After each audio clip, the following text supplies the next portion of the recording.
2001 India versus Australia test series. అప్పటికే వరుసగా 15 test మ్యాచ్లు విన్ అయ్యి ఆ రికార్డ్ని కొనసాగించడానికి రెడీగా ఉన్న ఆస్ట్రేలియా మెయిన్ స్పిన్నర్ అయిన కుంబ్లే ఇంజ్యూర్ అయ్యాడు. సెలక్షన్ మీటింగ్లో కుంబ్లే ప్లేస్లో సరణ్దీప్ సింగ్ని తీసుకుందామని సెలెక్టర్స్ చెప్పారు. కానీ గంగూలీ హర్భజన్ సింగ్ని తీసుకుందామన్నారు. అప్పటికే యాటిట్యూడ్ ఇష్యూస్ వల్ల టీం నుంచి డ్రాప్ చేసిన హర్భజన్ సింగ్ని సెలెక్ట్ చేయడానికి సెలెక్టర్స్ ఒప్పుకోలేదు. గంగూలీ మాత్రం హర్భజన్నే తీసుకోవాలి, అతని అగ్రెషన్ ఆస్ట్రేలియా మీద బాగా యూజ్ అవుతుంది అని కూర్చున్నాడు. మీటింగ్ 1-2 గంటలు అలా సమయం పెరుగుతూనే ఉంది. కానీ గంగూలీ మాత్రం హర్భజన్నే తీసుకోవాలని పట్టుపడడంతో ఇంక తప్పక సెలెక్టర్స్ ఒప్పుకున్నారు.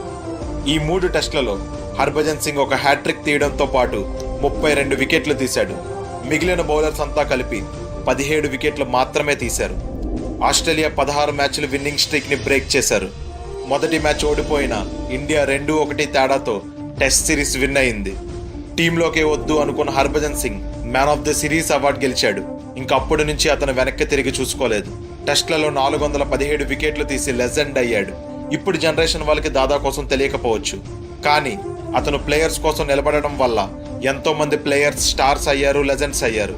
ఇప్పటికీ సౌరవ్ గంగూలీ బ్యాటింగ్తో పాటు అతని అగ్రెషన్, కెప్టెన్సీకి ఒక సపరేట్ ఫ్యాన్ బేసే ఉంది.